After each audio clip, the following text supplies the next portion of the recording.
පින්බර වාසනාවන්ත දිනයක් වේවායි කියලා ප්‍රාර්ථනා කරනවා. ජීවිතේ තත්පර මිනිත්තු වලින් මේ ගත වෙලා යද්දි මේ වටිනා කාලය තුල ඔබ මොනවද ඔබේ ජීවිතේට ළඟා කරගත්තේ? එහෙම නැත්නම් මේ ජීවත්ව ඉන්න කාලය තුල තව කොයිතරම් දේවල් ඔබට ළඟා කරගන්න තියෙනවද? ඇතිවීම නැතිවීම කියන මේ අතර මැද පැවතීම අපි මොන විදිහටද සිද්ධ කරගන්න ඕනේ? පවතින්න ඕනේ කොයි ආකාරයකටද කියන කාරණය ධර්මය තුලින් ජීවිතය දකින අසපුව ධර්ම සාකච්ඡාවෙන් විග්‍රහ කර දෙන්නට තමයි අප සූදානම් වන්නේ. පින්බර වෙසක් පුර 15ක පොහොය දිනේ නිමිති කරගෙන විශේෂිත වූ අසපුව ධර්ම සාකච්ඡාවක් අද දෑබර අම්මේ තාත්තේ ද්වේපුතේ ඔබට රැගෙන එන්න සූදානම්. අද මැදිරියට වැඩම කර තිබෙන විචිත්‍ර ධර්මකතික දේශකයන්න් වහන්සේ සූදානම් ඔබට මට මේ උතුම් වූ ධර්මයේ විග්‍රහ කර දෙන්නට. අප දෙන්න ප්‍රධාන මැදිරි සංකීර්ණ වැඩම අවදාළ ගෞරවනීය නායක ස්වාමීන් වහන්සේව අප නමස්කාර පූර්වකව පිළිගන්නවා මේ ආකාරයෙන් දර්ශන විශාරද ආචාර්ය පූජ්‍යපාද මාවරිලේ බද්දේ නායක ස්වාමීන් වහන්සේව අප මේ මොහොතේ නමස්කාර පූර්වකව පිළිගන්නවා. උන්වහන්සේගේ නම කියූ සැනින් අපේ අම්මලා තාත්තලා ඒ වගේම දුවලා පුතාලා හැම දිනම ගුවන්විදුලි යන්ත්‍රයේ හඬ වැඩි කරගෙන ඔබ එක එල්ලේ සූදානම් වන්නේ අසපුව ධර්ම සාකච්ඡා ශ්‍රවණය කරන්න. අපේ හැමදෙරෝනේ ප්‍රථමයෙන්ම මේ පින්බර වෙසක් පොහොය දවසේ මේ වෙසක් පොහොය අපිට විශේෂිතයි වැදගත්. කාලානුරූපීව ගත්තහමත් අද දවසේ ඉතාමත් වැදගත්. අපේ හැමදෙරෝනේ බුදුදහම ගත්තහම අනිත් ආගම් වල ඇදහිම් වලට වඩා බුදුදහම තුල දර්ශනයක් කියලා දෙනවා. මේ දර්ශනය තුල ලෝකේ එකම රට බෞද්ධ ආගම තියෙන එහෙම නැත්නම් මේ සිංහල අපේ බෞද්ධයන් ජීවත් වෙන අනේකාට වැඩිපුරම තැනක් වෙන් කරන ඉඩක් වෙන් කරන එකම රට කවුද කියලා ඇහුවොත් ලාංකික බෞද්ධයා කියලා අපිට කියන්න පුළුවන්. අපි හැමෝටම මේ බුදුදහම තුල ඇදහිීමට වඩා දර්ශනය අපිට පහදා දෙන්නේ ඇයි? බුදුදහම පදනම් වෙන්නේ ගුරුවරයෙකු විසින් මඟ පෙන්වපු ධර්මෝපදේශ රසකින්. එහෙමයි. එතකොට ගයන් මේ වෙසක් පොහොය දවසේ තමයි අපේ ශාස්තෘවරයා අපගේත් දෙවියන්ගේත් බඹුන්ගේත් උතුම් ගුරුවරයා සත්තා දේව මනුස්සානන් කියන පදයෙන් හඳුන්වපු ඒ තථාගතයන් වහන්සේ අද වගේ දවසක තමයි පහළ වුණේ. අද වගේ දවසක තමයි ඒ උතුම් අවබෝධයටපත් උනේ.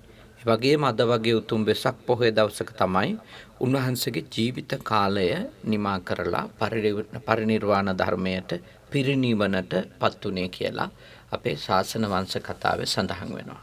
ඉතින් උන්වහන්සේ ඒ උප්පත්තිය සහ පරිනිර්වාණය අතර කාලය තුල අවුරුදු 45ක් විතර බුද්ධ කියන ඒ උතුම් අවබෝධයට පත් වූ උත්තමයෙකු ලෙස උන්වහන්සේ ජීවත් වුණා. එහෙමයි. ඉතිරි 35 අවුරුද්දක කාලය සාමාන්‍ය ගෘහස්තයෙක්.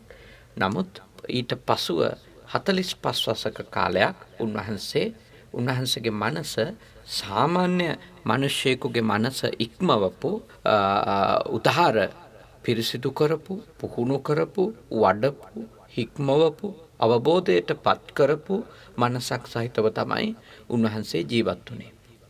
උන්වහන්සේ කොතනකදී හරි පෙනී හිටියේ නැහැ මම වක්තෘ කෙනෙක් කියලා.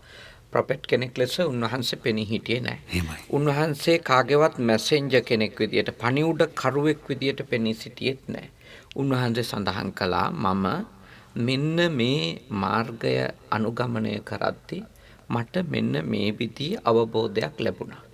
ඒ අවබෝධයෙන් පස්සේ තවදුරටත් මගේ හිත සාමාන්‍ය මිනිසෙකුගේ හිතේ පහළ වෙන චෛතසික ධර්ම පහළ වෙන්නේ නැති මට්ටමට මගේ මනස විසංඛාර ගතං චිත්තං මගේ මනසේ සංස්කාර ධර්මයන් පහළ නොවන මට්ටමට උපදින්නේ නැති මට්ටමට මොන අරමුණු හම්බුණත් මගේ මනසේ වර්ධනයක් පිබිදීමක් ප්‍රබුද්ධ බවක් අවබෝධයක් පහළ වුණා කියලා උන්වහන්සේ අවධාරණය කළා. උන්වහන්සේ ඒක අවධාරණය කරලා අපට කිව්වේ නෑ දැන් මාව විශ්වාස කරන්න කියලා. උන්වහන්සේ අපට අනුදැන වදාලේ මේ මාර්ගය තුල පුහුණු වීමෙන් පසුවයි මා මේ අවබෝධය ලැබුවේ. දැන් මම ඔබටද ඒ මාර්ගය පැහැදිලි කරනවා. ඔබටත් මාපත් වෙච්ච තත්වයටම පත් වෙන්න මේ මාර්ගය අනුගමනය කිරීමෙන් පුළුවන්. එහෙමයි. එතකොට ගයන් අපිට හරීම පැහැදිලිනේ ඇයි බුදුදහම අදහන්න කියන්නේ නැතුව දැක්මක් කියලා දෙන්නේ. ඒ බුදුහාමුදුරුවෝ උතුම් අවබෝධයට බුද්ධ තත්වයට පත් වෙන්න උන්වහන්සේගේ දාර්ශනික පදනම සකසගත්තේ පටිච්ච සමුප්පන්නව ලෝකය දැකීම කියන එක. ඊළඟට ආර්ය අෂ්ටාංගික මාර්ගය මධ්‍යම ප්‍රතිපදාව තුළ පුහුණු කිරීමෙන් තමයි උන්වහන්සේ ගැඹුරු නුවණ තමන් තුළ දියුණු කරගත්තේ. එතකොට අපටත් උන්වහන්සේ අවධාරණය කළා අන්තවලට වැටෙන්න එපා. ද්වේමේ භික්කවේ උබෝ අන්තා පබ්බජිතේන නසේවි තප්පා. ඒ ඇත හෝ නැත කියන සදාකාලික බව හෝ කිසිවක් නැත කියන ඒ අන්ත නියෝජනය කරන ආන්තිකයෙක් වෙන්න එපා. ඔබ ඒ අන්ත දෙකෙන් නිදහස් වෙලා නිවැරදි දර්ශනයක් සම්මාදිට්ඨි නිවැරදි දැක්මක් ඇතිව සම්මා සංකප්ප නිවැරදි සිතුවිලි යහපත් සිතුවිලි ඇතිව වාචා සම්මා වාචා නිවැරදි වචන සම්මා කම්මන්ත නිවැරදි ක්‍රියාකාරකම් සම්මා ආජීව නිවැරදි ජීවන ක්‍රමයක් මේ ආදී ලෙස උන්වහන්සේ අපිට අවධාරණය කළා මෙන්න ආර්ය අෂ්ටාංගික මාර්ගය. මේ මාර්ගය පුහුණු වෙන්න. මේක තමයි මජ්ක්‍ධිමා පටිපදා මධ්‍යම ප්‍රතිපදාව අන්ත දෙකෙන් අයින් වෙච්ච. ඒ පුහුණු වෙන්න. ඒ පුහුණු වෙනකොට ඒ අනුව සිත දියුණු කරනකොට ඔබටත් මංපත් වෙච්ච තත්ත්වයටමපත් වෙන්න පුළුවන්. එතකොට ඒක බුදුහාඳුර ඇදෙව්වට බුදුහාඳුරන්ට වැඳ හිටියට ඒක ලැබෙන්නේ නැහැ. එහෙමයි. බුදුහාමුදුරුවෝ කියපු ඒ වැඩපිළිවෙල ඒ දැක්මට අනුව ගයන් අපි අපේ ජීවිතේ සීලමය වශයෙන් සමාධිමය වශයෙන් ප්‍රඥාමය වශයෙන් වර්ධනය කරන්න ඕනේ. වැඩි දියුණු කරන්න ඕනේ. ඒ උතුම් ගැඹුරු ප්‍රඥාව අප තුළ උදා වෙනකොට අපේ මනස උපරිම වශයෙන් අරහත් තත්වයට හෝ පච්චේක බුද්ධ තත්වයට හෝ ප්‍රාර්ථනාවක් තබාගෙන එහෙම පුහුණු වෙන කෙනෙකුට ලෞතුරා බුද්ධ තත්වයටම පත් වෙන්න පුළුවන් කියන අවධාරණය තථාගතයන් වහන්සේ සිද්ධ කළා. ඒ නිසා බෞද්ධ අපේ ලෝකයේ සෙසු ආගම් ධර්මයන් අතුරින් වෙනස් වෙන්නේ අපි ඇදහිලිකාරයෝ නොවන නිසා. එහෙමයි. අපි තථාගතයන් වහන්සේගේ ශිෂ්‍යයෝ පුහුණු වෙන අය. තථාගතයන් වහන්සේගේ ධර්මය ඒ ධර්ම මාර්ගය අනුගමනය කරන අය. අනිත් එකේ අනුගමනය කරලා ඒ තුලින් ලැබෙන අත්දැකීමෙන් තමයි අපි ඒක සත්‍ය දෙයක් ලෙස අපි විශ්වාස කරනවා නම් විශ්වාස කරන්නේ. අපේ ශ්‍රද්ධාව කියන්නේ ඇත්තටම ගයන් අන්ධ භක්තියක් නෙමෙයිනේ. එහෙමයි. ඒක අන්ධ භක්තියක් නෙමෙයි. ඒක හුදු බුදුහාඳුරෝ කිව්ව නිසාම විශ්වාස කරන්න ඕනේ කියලා එකක් බුදුහාමුදුරෝ දේශනා කරන්නේ නැහැ. උන්වහන්සේ දේශනා කරනවා මෙය කුසලයද මෙය අකුසලයද මෙය පිනද මෙය පවද නුඹේ නුවණින් විමසා බලන්න ඕනේ. ලෝකේ දේවල් නිට්ටයද අනිත්‍යද කියන එක නුඹේ නුවණින් නුඹ විමසා බලන්න ඕනේ. එහෙමයි. එතකොට ඒ අනිත්‍ය දේවල් වලට ගැට ගැහුනොත් ඒක සැපයිද දුකයිද කියන එක නුඹට පුළුවන් නුඹේ නුවණින් විමසා බලන්න. එහෙම දේවල් මම කියන්න පුළුවන්ද? මගේ කියන්න පුළුවන්ද? මගේ ආත්මය කියලා එහෙම ගන්න පුළුවන් සාරයක් ස්ථිර නොවෙනස් වාස්තවික පදාර්ථයක් තියෙනවද? නැත්නම් මේ හැම දෙයක්ම අනත්ත කියන ධර්මතාවයෙන් යුක්තයි නේද? ආත්මයක් නෑ නේද කියන එක පච්චත්තං වේදිතබ්බෝ විඤ්ඤෝහි. නුවණක් තියෙන මිනිහෙක් නම් ඒක තේරුම් ගන්න පිළිපදින්නේ බයට තැති ගැනීමකට දඬුවම් ලැබෙයි කියලා අසහනයක් ඇතුලේ නෙමෙයි. එහෙමයි. ඒක පිළිපදින්නේ Tamanට ප්‍රත්‍යක්ෂ වුණාම නුවණින් ප්‍රත්‍යක්ෂ වශයෙන් දැක්කම මේක තමයි සත්‍ය කියලා අන්න ඒක අනුගමනය කිරීම තමයි බෞද්ධයෙක් කරන්නේ. ඒ නිසා අනෙක් ආගම් අතර අපේ ධර්මය වෙනස් වෙන්නේ අපි ඇදහිලිකාරයෝ නොවේ, අපි භක්තිවන්තයෝ නෙමෙයි. අපි තථාගතයන් වහන්සේගේ ශ්‍රාවකයෝ, උන්වහන්සේගේ ශිෂ්‍යයෝ, උන්වහන්සේ අනුගමනය කරන්නට කියලා පෙන්නපු මාර්ගය අපි අනුගමනය කරන්නට පුහුණු වෙන්න වීරිය කරනවා. ඒ නිසා බුදුදහමේ ඇදහිලිවන්තයෝ වැඩි කරගෙන ඇදහිුවේ නැතු දඬුවම් දෙන්න කෙනෙකුත් නැහැ. Taman තමයි තීරණය කරන්නේ පුහුණු වෙනවද නැද්ද? පුහුණුවේ හොඳ ඵලය ලැබෙන්නේ Tamanට. පුහුණු නොවි අයහපත් ක්‍රියාකාරකම් කළොත් ඒකේ ප්‍රතිඵලය ලැබෙන්නේ Tamanට. අත්තනාව කතම් පාපං අත්තනා සංකිලිස්සති. අපි කරන පව් සෝදන්ට දෙවියන් වහන්සේ කෙනෙක් නොමැති බව භාග්‍යවතුන් වහන්සේ අවධාරණය කළා. තමන් කරන පව් වලින් තමන් අපිරිසිදු වෙනවා. අත්තනා අකතං පාපං අත්තනාව විසුජ්ජති. තමන් නිවැරදිව යහපත්ව ඉඳීමෙන් තමන්ගේ චේතනාවන් පවිත්‍ර කර ගැනීමෙන් තමන් පවිත්‍ර වෙන බවත් භාග්‍යවතුන් වහන්සේ වදාලා. ඒ අනුව මනුෂ්‍යයාට තමන්ට නිවැරදි දර්ශනයක් ඇති කරගෙන දැක්මක් ඇති කරගෙන ඒ දැක්ම මත පදනම් වෙලා තමන්ගේ චර්යාවන් වෙනස් කරගන්නට කියලා අවධාරණය කරා මිසක අදහන්න කියපු ආගමක් ලෙස බුදුදහම අපිට පෙන්වන්නට බෑ. දැබරම්මිතාත්තේ පින්බර වෙසක් පොහේ දවසේ බුදුදහම කියන්නේ කොයිතරම් වටින උතුම් දහමක්ද කියන කාරණේ ඔබට විග්‍රහ කර දුන්නා. දැන් මේ මොහොතේ ඔබ දෙරණ ගුවන්විදුලි ශ්‍රවණය කරන අතරතුර පූජ්‍යපාද මාවර්ලී බද්දේ හිමියන්ගේ හඬ ඔබ ශ්‍රවණය කරන විට අප උන්වහන්සේගේ නම කියන්නටත් කලින් උන්වහන්සේගේ හඬ ඇසුණු සැනින් ඔබ විශ්වාස කරනවා මේ අද වැඩම කර තිබෙන්නේ මාවර්ලී බද්දේ හිමියන් කියලා. ඒ උන්වහන්සේගේ අනන්‍යතාවය. මේ විදිහටම බෞද්ධයාගෙත් අනන්‍යතාවයක් තියෙනවා. ඕනෑම තැනක බෞද්ධයා හඳුනා ගන්න පුළුවන්. අපේ හැමදෙරුනේ ලෝකයේ එකම රට මේ විදිහට දුක් මහන්සියෙන් Taman හම්බ කරගත්තු දේවල් දන් දෙන වෙසක් පොහේට පොසොන් පොහේ දවසට මුළු රටකට කන්න දෙන ජාතියක් තමයි අපේ ජාතිය. උදාාරතර ජාතියක්. ඒ නිසා අපේ හැමදෙරුනේ මේ වෙසක් පොහේ දවසේ බුදුදහම එහෙම නැත්නම් බෞද්ධයාගේ පරිත්‍යාගය පිළිබඳව ඔබ වහන්සේ විග්‍රහ කර දෙනවා නම් මම හිතන්නේ හැම දිනාටම මහත් ආඩම්බරයක් ගෞරවයක් ඇති වේවි. අපේ බුදුහාමුදුරුවෝ කයන් දස පාරමී කියලා පාරමී ධර්ම කරුණු 10ක් උන්වහන්සේගේ සංසාරික පුහුණුවේදී ප්‍රගුණ කරගන්නට යෙදුණා. එහෙමයි. ඒ ප්‍රගුණ කරපු ධර්ම අතර පළවෙනිම එක තමයි දාන පාරමී. දාන පාරමී කියන ඒ උතුම් පාරමිතාව අංග 3කින් පියවර 3කින් පුහුණු කරන්නට බෝධිසත්වයන් වහන්සේ කටයුතු කළා. දාන පාරමී, දාන උපපාරමී, දාන පරමත්ත පාරමී කියලා. දාන පාරමී කිව්වේ තමන් සන්තක දේවල් පරිත්‍යාග කිරීම හෝ තමන් සන්තක දේවල් දම් දීම අත්හැරීම කියන එක. දාන උපපාරමී කියන එක තුළ අවධාරණය කළේ කුමක්ද? තමන්ගේ ශරීර අවයව වුණත් පරිත්‍යාග කරන්නට නිර්ලෝභී බව ඇති කර ගැනීම. එහෙමයි. ඒවත් එක්ක තියෙන බන්ධනය දුරු කර ගැනීම. ඒවට තියෙන ලෝලත්වය බිඳ ගැනීම. ඊළඟට දාන පරමත්ත පාරමී කිව්වේ අර දහම්සොඬ ජාතකයේදී වගේ තමන්ගේ ජීවිතේ උනත් දම් දෙන්න තරම් ජීවිතය පිළිබඳව තෘෂ්ණාව දුරු කරගත්තු එක. ඉතින් ඒ නිසා අපේ ජාතිය හික්මෙන්නේ බෝසත් ධර්මය සහ තථාගත ධර්මය කියන ඒ උතුම් ධර්මකාරණා මත. ඉතින් අපිට තථාගතයන් වහන්සේ දාන පාරමී පාරමිතා විස්තරේ අංක 1ටම පෙන්වා දුන්නා. පළමුවෙන්ම දීම, අතහැරීම, පරිත්‍යාගශීලී බව බෞද්ධයෙක් පුහුණු කර ගන්න ඕනේ කියලා. දැන් සීලවන්ත උනේ නැතත් දන් දෙන්න පුළුවන් නේ. සීලවන්ත නැති එක්කෙනාටත් දන් දෙන්න පුළුවන්. ඒ කියන්නේ පළවෙනි පියවරක් ලෙස උන්වහන්සේ අපිට කියන්නේ හැමෝටම පුහුණු වෙන්න පුළුවන් දෙයක්. එතකොට සීලවන්තයෙක් දන් දෙනවා, සීලවන්ත නැති කෙනෙක් දන් දෙනවා. දැහැමිව හම්බ කරපු කෙනෙක් දන් දෙනවා, දැහැමිව හම්බ නොකරපු කෙනෙක් දන් දෙනවා.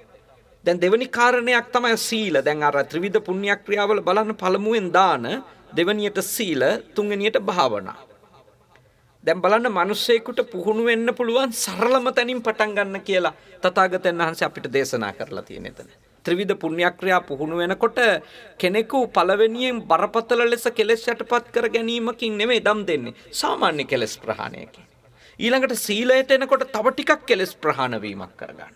ඊළඟට භාවනාවේදී සමුච්චින්න වශයෙන්ම සම්පූර්ණයෙන්ම කෙලෙස් ධර්මයන් ප්‍රහාණ කරගන්නට අවශ්‍ය කරන පුහුණුව අනුපිළිවෙලට තමයි සිද්ධ වෙන්නේ. ඉතින් අපේ ජාතිය හික්මන්නේ ධර්මයෙන් නිසා. අපේ ජාතිය හැම මොහොතකම උත්සාහ කරනවා දම් දීම, පරිත්‍යාගශීලී බව, කැපවීම කිරීම කියන එක සිද්ධ කරන්නට ඕනි කියන එක. එතකොට බලන්ට ඒ නිසා අපේ සංස්කෘතිය අපිට ඔබ සඳහන් කරා වගේම වෙසක් කාලෙට පොසොන් ඇසලාදී විශේෂ පෝය සමයන්හි විශේෂ දන්සල් අපිට දෙනවා දැක ගන්නට පුළුවන්. මේ අවුරුද්දේ ඒ ටිකක් අඩුනේ ආරක්ෂකංශ විසින් පනවලා තියෙන නීති රීති රෙගුලාසි වලට ගරු කිරීමක් විදියට.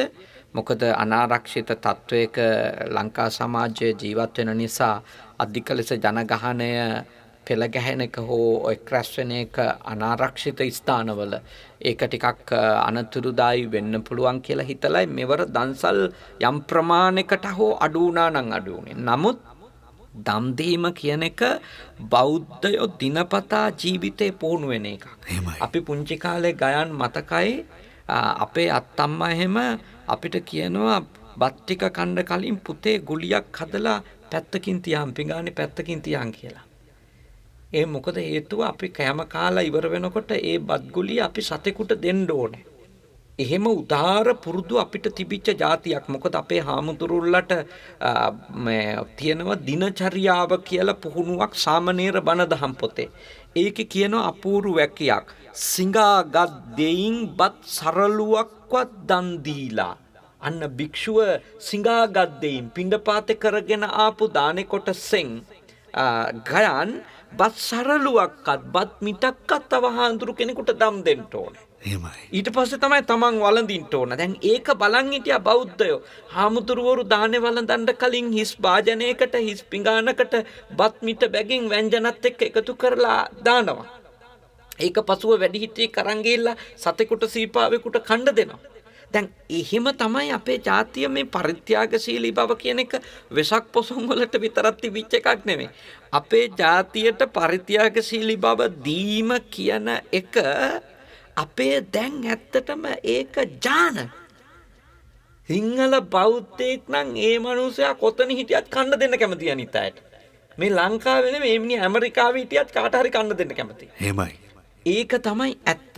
ඒ මොකද හේතුව ඒක හුදු අපේ මානසික සංකල්පයක් නෙමේ. දැන් අපිට ඒක අර දැන් නූතන විද්‍යාවෙන් කියනෝනේ යම් යම් සංකල්ප යම් යම් සිතුවිලි යම් යම් ධර්ම මිනිස්සු මුලින් හිතට පුහුණු කරගන්නවා පරම්පරා 3-4ක් පුහුණු වෙනකොට ඒක ලේවලින්ම යනවා කියලා. දැන් මේ දම් දීම කියන එකත් සිංහල බෞද්ධ සමාජයේ ඇත්ත වශයෙන්ම කිව්වොත් දැන් ඥාන වලින් එන එකක්. දැන් ඒක හොඳට පේනවා. ඒ දෙන්නෙම නැති පවුලුත් තියෙනවනේ. ඒවයි ළමයිත් එමමයි. මුණුබුරෝ මුණුබිරියොත් එමමයි. එහෙමයි. බෞද්ධ සමාජයේ උනත් ඔය වගේ පවුලුත් තියෙනවනේ. එහෙමයි. කන්නෙත් නැති දෙන්නෙත් නැති. ඒක ඥානෙටම යනවා. පුතත් එහෙම්ම වෙනවා. දෝනියන්දත් එහෙම්ම වෙනවා. එයාගේ ළමයිත් එහෙම්ම වෙනවා. ඒ අර අපි ඕව දැක්කන් අපේ ගම්වල මිනිස්සු කියන්නේ ගයන් ගස්වල කටු උල් කරන්න ඕනේ නැයි කියලා. එහෙමයි. ඒ කටු ගස්වල එන්නේ කොහොමත් කටු තමයි. ඒ වගේ මේවා අර ඥානගත වෙලා යනවා. ඒ නිසා අපේ ජාතිය බත්මාලු පිනිදම් දෙනවා විතරක් නෙමෙයි. අපේ ජාතිය ඉස්සර දරුවෝ හැදුවේ හමුදාවට එකෙක්, පොලිසියට එකෙක්, ශාසනයට එකෙක්. එහෙම කියන්නේ අපේ පැරණි වැඩිහිටියෝ දරුමල්ලෝ හැදුවා. එහෙමයි. රට රකින්න එකෙක් ඉන්න ඕනේ කියලා හිතුවා. ඉගෙන ගන්න මේ වෙන තලයකට තව එක්කෙනෙක් දෙන්නේ. ශාසනයට එකෙක් දෙන්නම ඕනි කියලා හිතුවා. එහෙම තමයි අපේ පැරණි ගම්වැසියා මහා කෝටිපතියෝ නෙමෙයි. නමුත් හේනේ කුඹුරේ වැඩ කරලා දහඩිය වගුරෝලා ළමයි 6-7 දෙනෙක් හදලා එයින් ළමයෙක් දෙන්නේ හමුදාවට පොලිසියට ශාසනයට එකතු කරා. ඒ එකතු කරේ කරන්න දෙයක් නැති හින්දා නෙමෙයි. දැන් මගේ අම්මා තාත්තා මම මහාන වෙන්න අවසර ඉල්ලුවම ඒගොල්ලෝ ඒකට හරිය අමාරුවෙන් හිත හදාගෙන කැමැත්ත පළ කළා. කමක් නැහැ උඹට ශාසනයට හොඳක් වෙනවනම් කමක් නැහැ කියන වචනේ කියන්න ඒගොල්ලෝ කොච්චර කල් ගත්තද?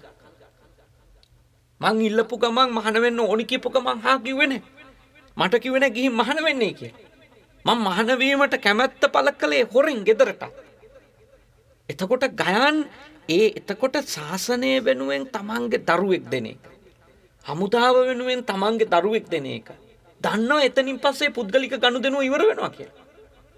හමුදාවට ගියාම පොලිසියට ගියාම සමහර විට මලකඳක් ලෙස ගෙදරට එන්න පුළුවන් වෙයි කියලා දන්නවා. ශාසනයට ගියාට පස්සේ ඒ හමුදුරුව තවදුරටත් Tamanට අයිති වෙන්නේ නැයි කියලා හොඳටම දන්නවා. හොඳටම දන්නවා. හමුදුරුව කැමැත්තෙන් උපකාරයක් කරොත් මිසක පැය 24 අම්මා තාත්තා බල ඉන්න අපිට වෙලාව නැහැ. අපි කොච්චර ගෝලයෝ බලන්න ඕනේ, රටේ ලෝකේ සමාජයේ කටයුතු වලට නියැලෙන්න ඕනේ, අපේ ආධ්‍යාත්මික ගමන යන්න ඕනේ. මේ බොහෝ කටයුතු වලට තමයි මේ දරුවා දෙන්නේ කියලා දන්නවා. ඒක ලොකු පරිත්‍යාගශීලී බවක්. ඒක අර බෝධිසත්ව පාරමිතාව. මොකද ඒගොල්ලෝගේ ඔළුවට එනවා අනේ වෙසන්ත රජුරුව දරුවෝ දන් දුන්නානේ. වෙසන්ත රජුරුව දරුවෝ දන් දුන්නා නම් ඇයි අපිට දරුවෝ දන් දෙන්න බැරි කියන එක ඒ හැඟීම, මේ බෞද්ධ හැඟීම. ඉතින් ඒ නිසා බලන්න ලෝකෙත් ලේදම් දෙන්න, ඇස්දම් දෙන්න, පටකදම් දෙන්න මෙහෙම જાතියක් කොහෙද ඉන්නේ මේ ගයන්? එහෙමයි. මේ ලෝකෙත් දැන් ඔය ජපානය වගේ රටවල් වලට මැද පෙරදිග කලාපේ බොහෝ රටවල් වලට අපේ ඇස් බැංකුවෙන් ඇස් ගෙනියනවා. එහෙමයි. අපේ පටක බැංකුවෙන් පටක අරන් යනවා. මම හොඳට දන්නවා. මම මොකද මේ ඔය මේ අක්ෂිදාන සංගමයට සම්බන්ධව මම කටයුතු කරන නිසා එහි අනුශාසක භික්ෂුවක් ලෙස මම දන්නවා ලෝකෙ කොච්චර රටවල් වලින් අපේ ඇස් බැංකුවෙන් මේ ප්‍රධානයන් ලෙස ඉල්ල ගන්නවද ඇස් පටක මේ ශරීර කොටස්. ඒ මොකද හේතුව? එහෙම ලෝකේ එහෙම ස්වාධීනව තමන්ම කැමැත්තෙන් දෙන්න පෙළඹිච්ච જાතියක් ඇත්ත වශයෙන්ම හරි අඩුයි. ඇත්ත වශයෙන්ම හරි අඩුයි. මං ඉතින් ඇත්ත වශයෙන්ම මේ රටේ ඉන්න අනිත් මිනිස්සුන්ට දැන් මට පේනවා ඔය සමහරු හැම එකකම වෙන් වෙන්න හදනවා, කෑමෙන්, බීමෙන්, ඇඳුමෙන්, පැළඳුමෙන් ඔක්කොගෙම වෙන් වෙන්න හදනවා. මට තියෙන මම මේ අද උදේත් කල්පනා කරපු එකක් තමයි ඇයි අපි වෙන් වෙන්නේ? ඇයි අපිට ශ්‍රී ලාංකීය ආහාර සංස්කෘතියක් හදාගන්නේ නැතුව අරාබි ආහාර සංස්කෘති හදාගෙන ඇයි මුස්ලිම් මිනිස්සුයි අපේ යැත් වෙන්නේ? මොකද ඇක්සිඩන්ට් එකක් වෙලා ඇක්සිඩන්ට් වෝඩ් එකට ගෙනාපු ගමන් හලාල් ලේ තියෙනවද කියන්නකෝ ගයා? හලාල් කරපු ලේ තියෙද? මේ කවුරු හරි හාමුදුරු කෙනෙක් දීපු ලේ? නැත්තම් බෞද්ධ කොල්ලෙක් ගිහිල්ලා කෙල්ලෙක් ගිහිල්ලා දීපු ලේ ටිකනේ දෙන්නේ. එතකොට ඇක්සිඩන්ට් එක වෙලා හදිසි දරුණු ලේ මේ හිඟයකදී ඒ මිනිසුන්ගේ ලේ විතරද එතකොට අර මිනිසුන්ට දෙන්නේ? මම දකින්න ඇක්සිඩන්ට් වෝඩ් එකේ ගත්තොත් මේ කොළඹ මහරෝහලේ වැඩිම ප්‍රමාණයක් ඉන්නේ මේ ඉස්ලාමීය භක්තිකයෝ. හැබැයි ලේ බැංකුවේ ලේ දෙන්න ඉන්නේ හෝ ලේ දම් දෙන පින්කම් සංවිධානය කරලා 90%ක් ඉන්නේ බෞද්ධයෝ. මේ වෙසක් පොයේ දවසේ කොච්චරනම් ලේ දම් දෙනවද අද? ඉතින් ගයන් මම කියන්නේ අපි මේ ජාතීන් මේවා හොඳට තේරුම් ගන්න ඕනේ. මේ බෞද්ධයොත් එක්ක තරම් මුස්ලිම් මිනිස්සුන්ට, කතෝලික මිනිස්සුන්ට, දෙමළ මිනිස්සුන්ට සන්තෝෂෙන් සහ සහජීවනයෙන් ඉන්න වෙන රටක් නැහැ. දැන් බලන්න මුස්ලිම් රටවල් වල මුස්ලිම් අය මොන තරම් දුක් විඳිනවද? මං කල්පනා කරනවා ඇයි අපි මේ ඇඳුමෙන් වෙන් වෙන්නේ? ඇයි අපි මේ අපේ කෑම රටාවෙන් වෙන් වෙන්නේ? ඇයි අපි මේ සාමාන්‍ය ලාංකීය ඉස්කෝල නැතුව වෙන මංගල්ල ඔළුවේ දාගෙන ඇයි අපි මේ වෙන් වෙන්නේ? අපි ජාතීන් හැමෝටම මේ රටේ එක නීතියකට එකතු වුණොත් ගයන් පුදුම සන්තෝෂෙන් ඉන්න පුළුවන්. මොකද සිංහල මිනිස්සු පුදුම පරිත්‍යාගශීලී. එහෙමයි. මම මේ සිංහලේ උඩ දාන්න කියනව නෙමෙයි. සිංහල මිනිස්සු පුදුම පරිත්‍යාගශීලී, පුදුම දානයට, ඡාගයට හරිම කැමති අන්තිම දුප්පත් මිනිහත් තව මිනිහෙකුට දෙනව නම් හොඳම දේ දෙන්න බලන්න. එහෙමයි. හොඳම දේ දෙන්න බලන්න. අන්තිම දුප්පත් මිනිහත් ගයා. හොඳේ සලාක දානේ හදන් එනකොට මම දකින්න ඕනේ මට වෙලාවකට හිතෙනවා අපි ඉස්සර ගම්වල පන්සල් වල දැක්කනේ දුගී ගෙවල් වලින් අනේ හාමුදුරුවන්ට බුදුහාමුදුරුවන්ට දෙන්නේ කියලා තමන් කන්නේ නැති විදියට මොන જાතියෙන් හරි එළවලු තුනක් හරි හදනවා.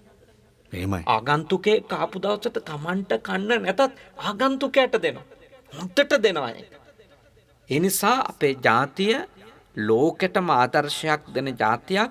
මේ වගේ පරිත්‍යාගශීලී ජාතියක එක තමයි ඇත්ත වශයෙන්ම ඕනෑම ආගමිකයෙකුට ඉන්න පුළුවන්. ඔය ඉස්සරම ලංකාවට ආපු ඔය ආගම් ප්‍රචාරය කරන්න ආපු පූජකතුමල්ලා ගයන් ඔයා විශ්වාස කරන්න ආගම ප්‍රචාරය කරලා බෞද්ධයෝ ඒ ආගම් වලට හරෝගෙන ඇවිල්ලා හැන්දෑවට නිදාගෙන තියෙන්නේ පන්සලේ ධර්මශාලාවේ. කාලා තියෙන්නේ හාමුදුරුවෝ දීපු ටික. හොඳේ. ඒක තමයි ඇත්ත. ඒ නිසා අපේ ජාතිය හරි පුදුම ජාතියක්.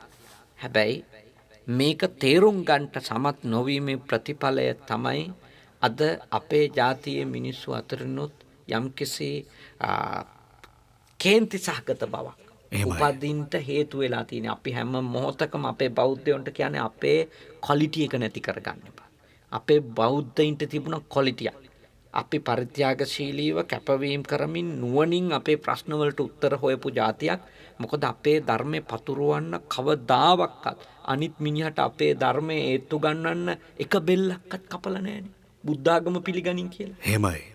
ඒ නිසා කියන්නේ ඒ පැත්තෙන් ගත්තම හැම අතකින්ම අපි බෞද්ධයෝ වීම ගැනත් ඒ වගේම බෞද්ධ රටක මුස්ලිම් වීම ගැනත් හින්දු වීම ගැනත් කතෝලික වීම ගැනත් සමස්ත ශ්‍රී ලාංකිකයෝම සතුටු වෙන්න ඕන කියලා තමයි මම නම් විශ්වාස කරන්නේ. එහෙම අපේ හාමුදුරනේ.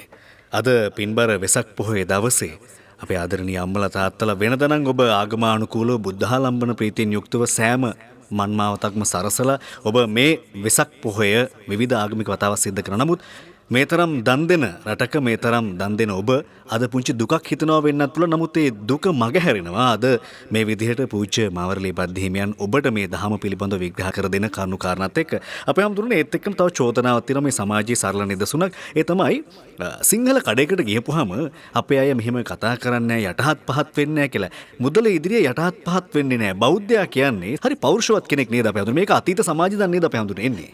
ඇත්ත වශයෙන්ම දැන් වෙළඳාම කියන කාරණාවේදී ගයන් නම්‍යශීලී වීම කියන එක වෙළඳාමේ තිබෙන ප්‍රධාන උපායක්. එහෙමයි. නම්‍යශීලී වීම. දැන් ගොවිතැන් කරලා තමන්ගේ දැහැතෙන් මහන්සියෙන් ඒ තමන්ටත් තමන්ගේ දරුමල්ලන්ටත් බත සපයගත්තු මිනිස්සුන්ට තිබුණු අභිමානය වෙළඳාමේදී පවත්ව ගන්න බෑ. එහෙමයි. ඒක අපි තේරුම් ගන්න ඕනේ. එහෙමයි. වෙළඳාමේදී අපේ අභිමානය තියාගන්න ඕනේ කොහොමද අපි හොරට කිරන්නේ නැති වෙළඳු වීමෙන්. අපි හොරට මනින්නේ නැති වෙළඳු වීමෙන්. අපි ආයුධ විකුණන්නේ නැති වෙළඳු වීමෙන්. අපි වසවිස විකුණන්නේ නැති වෙළඳු වීමෙන්. අපි මත්ද්‍රව්‍ය මත් වතුර කුඩු ගංජා බාබුල් පෙති විකුණන්නේ නැති වෙළඳු වීමෙන්. ඒ මස් මාංශ විකුණන්නේ නැති වෙළෙන්දෝ වීමෙන් වහල්ලු විකුණන්නේ නැති වෙළෙන්දෝ වීමෙන් තමයි වෙළඳාමේදී බෞද්ධයාගේ අභිමානය පවත්වා ගන්න ඕන. එහෙමයි. බෞද්ධයාගේ අභිමානය එතනින් සටහන් කරනවා. හැබැයි අපි ව්‍යාපාර ශාස්ත්‍රයේ බෞද්ධයෝ කටයුතු කරනවා නම් ලස්සනට කතා කිරීම, ලස්සනට පිළිගැනීම, ගරු කිරීම ඒවා බෞද්ධයෝ තමන් තුළ පුහුණු වෙන්නට අවශ්‍යයි. මොකද හේතුව මනුෂ්‍යයෙක් හැම වෙලාවකම තමන් යම්කිසි තැනකට ගියාට පස්සේ අගයක් පිළිගැනීමක් අපේක්ෂා කරනවා. එහෙමයි. ඒක මනුෂ්‍ය ස්වභාවය. ඔබ ගයන් කඩයකට වෙළඳ සැලකට ගියාට පස්සේ මහත්මයා ඔබට මොනවද අවශ්‍ය කියලා අහන්න කෙනෙක්වත් ඉදිරිපත් වෙන්නේ නැත්තම් ඔබගේ අවශ්‍යතා ඉෂ්ට කරන්න මට උදව් කරන්න පුළුවන්ද කියලා වැදගත් විදියට අහන්න කෙනෙක් ඉදිරිපත් වෙන්නේ නැති වුණොත් ඔබ ඒ කඩේ ඇතුළේදී යම්කිසි ආකාරයක නොරුස්නා බවක් පළවෙනි විනාඩි කිහිපය තුලම ඔබට උපදිනවා. එහෙමයි. මේ මිනිහාගේ කඩේට ආවට ගණන් ගන්න නැහැ නේද කියලා. ඉතින් ඒක බෞද්ධයෝ තේරුම් ගන්න ඕනේ. ඒක කිසිසේත්ම තමන්ගේ අර අභිමානය ගෞරවය විනාශ කර ගැනීමක් නෙමෙයි. බෞද්ධයෙකුගේ ගෞරවය විනාශ වෙන්නේ හොරට මැන්නෝ. තුලා කූට මාන කූට කරෝ. නොකල යුතු අර වෙළඳාම් පහක් භාග්‍යවතුන් වහන්සේ වදාළනේ අන්නේ වෙළඳාම් කරෝ. ඒවට බෞද්ධයන්ගේ අභිමානෙ කුඩුපට්ටම් වෙලා යනවා. එහෙම නැතුව වැදගත් විදියට කතා කිරීමෙන් හොඳට සිනාසීමෙන් එහෙම කවදාකවත් ඒ අභිමානයට අගෞරවයක් වෙන්නේ නැහැ. මොකද අපේ ශාස්ත්‍රවරයා එම කෙනෙක් නෙමෙයිනේ. එහෙමයි. දැන් අපේ ශාස්ත්‍රවරයා ගයන් මෙහෙම උන්වහන්සේ අඳුන්වද්දී පාවිච්චි කරන වචන දෙකක් තමයි පුබ්බහාසී පුබ්බභාසී. මුලින්ම සිනහසෙනවා මුලින්ම කතා කරනවා. දැන් අපේ ශාස්ත්‍රවරයා හමුවට කවුරුන් පැමිණියත් උන්වහන්සේ පළමුවෙන්ම බොහොම සිනාසී බොහොම ප්‍රියජනක මූණින් එයත් පිළිගන්නවා. පුබ්බභාසී කොහොමද සුව දුක් කියලා පළමුවෙන්ම පිළිසඳරට එකතු වෙන්නේ තථාගතයන් වහන්සේ.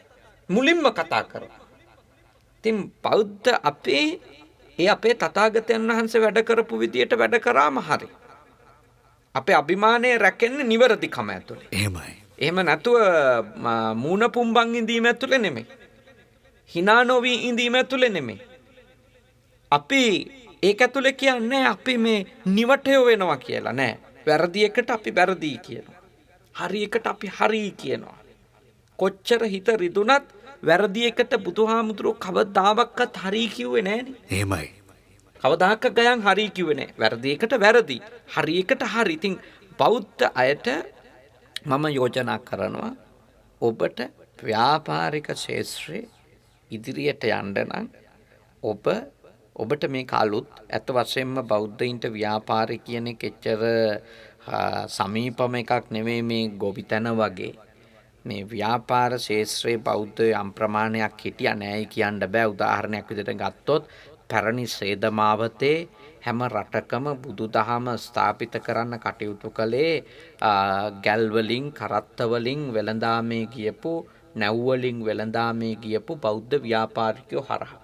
තපස්සු බල්ලුක යනුම බිස්නස්මන්ලානේ ව්‍යාපාරිකයෝනේ ඒගොල්ලෝ. එතකොට ඒගොල්ලෝ හරහා මේ සිල්ක් රෝඩ් එකේ පැරණි ඒ හැම රටකම බුදුදහම ඔය බාමියන් පිළිම හැම හැදිච්ච ඇෆ්ගනිස්තානේ හරහා ඒ තිබිච්ච මාවතේ ඒ තථාගතයන් වහන්සේගේ ධර්මය ප්‍රචලිත කරන්න වෙළඳ ව්‍යාපාරික ප්‍රජාව කටයුතු කළා.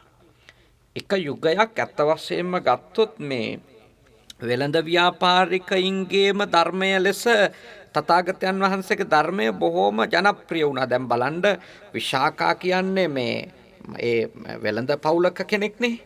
වෙළඳ පවුලක රජ පවුලක කෙනෙක් නෙවෙයි විශාකා. එතකොට අනේපිඬු සිටුතුමා කියන්නේ රජ පවුලක කෙනෙක් නෙවෙයි. ඒගොල්ලෝ සෙට්ටිලා. සිටුවරු. ඒගොල්ලෝ තමයි බිස්නස්මන්ලා. ඒ කියන්නේ ඇත්තටම බුදුහාඳුරෝ පහළ වෙන කාලය වෙනකොට රජාගේ ආගම වෙලා තිබුණේ බහුතරයක් හින්දු නිසා.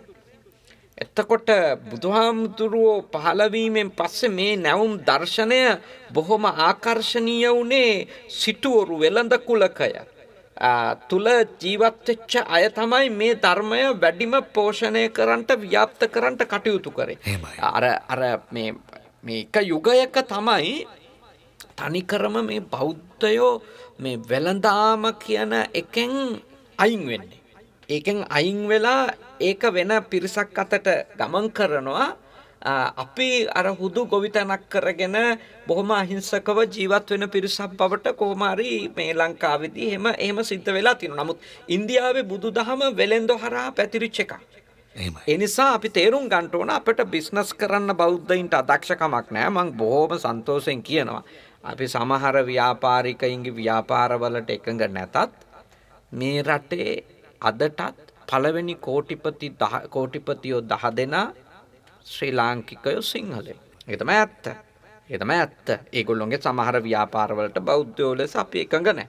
නමුත් ඒගොල්ලෝ තමයි තවමත් මේ රටේ ප්‍රධාන ප්‍රකෝටිපතියෝ 10 දෙනා අතර ඉන්නේ ශ්‍රී ලාංකික සිංහල මිනිස්සු. බෞද්ධරය බෞද්ධ මිනිස්සු. ඉතින් ඒ නිසා බෞද්ධයන්ට බිස්නස් කරන්න බැහැයි කියලා එකක් නැහැ. හැබැයි සාමාන්‍ය බෞද්ධයන්ට බිස්නස් එකේදී හදාගන්න තියෙන දේවල් ටිකක් නම් තියෙනවා. එතෙන්දි මම කියන්නේ ගාරවෝච නිවාතෝච. ගරු කිරීමයි අනතිමානීකමයි හදාගන්න. එහෙමයි. ඒකෙන් කවදාවත් අපි පස්සට විසික් වෙන්නේ නැහැ. ඔබ කාට හරි ගරු කරොත් ඔබටත් ගෞරවය ලැබෙයි. ඔබ අනතිමානීව කටයුතු කළොත් ගයන් ඔබටත් ඒ අනතිමානී ගුණයක ප්‍රතිඵලය ලැබෙයි කියන එක නම් කියන්න පුළුවන්. එහෙම අපේ හාමුදුරනේ වෙසක් පොහොය දවසේ ඔබට වටිනාම පැය වෙන්නත් පුළුවන් ඔබ මේ ශ්‍රවණය කරනු ලැබුවේ. අපේ හාමුදුරනේ අවසන් මිනිත්තු කිහිපය තුළ මෙන්න මේ කාරණාත් අපි දැන කියා ගන්න කැමතියි. ගමේ ඉන්න ග්‍රාම සේවක මහත්මයා වෙන්න පුළුවන්, සමුද්ද නියාමක මහත්මයා වෙන්න පුළුවන්. එතනින් එහාට ගියපුවාම ප්‍රාදේශීය ලේකම්තුමා, ලේකම්තුමිය වෙන්න පුළුවන්. ගමේ ඉඳන් නගරයට එලා නගරින් ඉඳන් මේ මුළු රටක් කියලා ගත්තාම අතීත සමාජයේ ඉඳන් රජවරුන් බුදුදහමට දන නැමුවා. ඒ වගේම ගෞරවනීය මහා සංඝරත්නයේ මේ සියලුම දේවල් විමසා බලා තමයි කටයුතු කළේ. ඒ නිසා අපේ හාමුදුරනේ රජ සමයේ ඉඳන් පැවතගෙන එන මේ ඕනෑම නායකයෙක්ට ආගමික පසුබිමක් තිබීම වැදගත් නේද අපේ හාමුදුරනේ? මම කැමති අවසාන මිනිත්තු කිහිපෙ මේ පැහැදිලි කර දෙනවා නම් අපට. ඇත්තටම දැන් අපේ රටේ රාජ්‍යත්වයට නැත්තම් ජනාධිපති ධූරයට හෝ අග්‍රාමාත්‍ය ධූරයනේ ප්‍රධාන ධූරයම් දෙක. එහෙමයි. ඒ ධූරයම් දෙකට පත් වෙන කෙනෙක් බෞද්ධ ධර්මයෙන් හික්මීමක් ලැබපු කෙනෙක් වීම ඊටාම වැදගත් අබෞද්ධයින්ටත් බෞද්ධයින්ටත්. එහෙමයි. මොකද හේතුව බෞද්ධ ධර්මයෙන් හික්මීමක් ලැබපු කෙනෙක්ට කවදාවත් ඇග්‍රසිව් වෙන්න බෑ. එහෙමයි. ආන්තික වෙන්න බෑ. එක පිරිසකට විතරක් සලකන්න බෑ. මොකද දානය, ප්‍රියවචනය, සමානාත්මතාවය, අර්ථචර්යාව කියලා 4 සංග්‍රහ වස්තුවකින් බෞද්ධ රජෙකුගේ දැහැමි රාජ්‍ය කාර්යය කෙරෙන්නේ. එතකොට කාටවත් අයුක්තියක් අසාධාරණයක් කිරීම බෞද්ධ පිළිවෙත නෙමෙයි. ඒ නිසා අන්‍යාගමිකයෙක් වුණත් මං විශ්වාස කරනවා බුද්ධිමත් නම් ඒ අත තේරුම් ගනී බෞද්ධයෙක් ඉන්නකොට බෞද්ධ ධර්මයෙන් ඇති කරපු චෛතසික විසින් එයාට අනිත් එක්කෙනාට අසාධාරණ කරන්න එයාගේ හිතෙන් ඉඩ දෙන්නේ නැහැ. එයා විඳවනවා. මොකද අපේ දහමෙමි අනිත් මිනිහව තලන එක, පෙළන එක, අනිත් මිනිහා කොන් කරන එක, අනිත් මිනිහට මුකුත් නොදී ඉන්න එක, එහෙම එකක් කොයිබකවත් අපේ දහමේ උගන්වන්නේ නැහැනේ. එහෙමයි. ඉතින් මං හිතන්නේ බෞද්ධයෙක් රාජ්‍යත්වයේ ඉඳීම හෝ රාජ්‍යත්වයට පත්වෙච්ච කෙනා බුදුදහමෙන් හික්මෙමින් ඒ පාලන තන්ත්‍රය මෙහෙවා ගැනීම අතීතයේ ඉඳලම සිද්ධ වෙච්ච හින්දා අතීතය පුරාම සියලුම සමාජ කණ්ඩායම් වලට සාධාරණයක් යුක්තියක් ඇතුව ඉන්න පුළුවන් කමක් ඇත වශයෙන්ම ලැබුණා.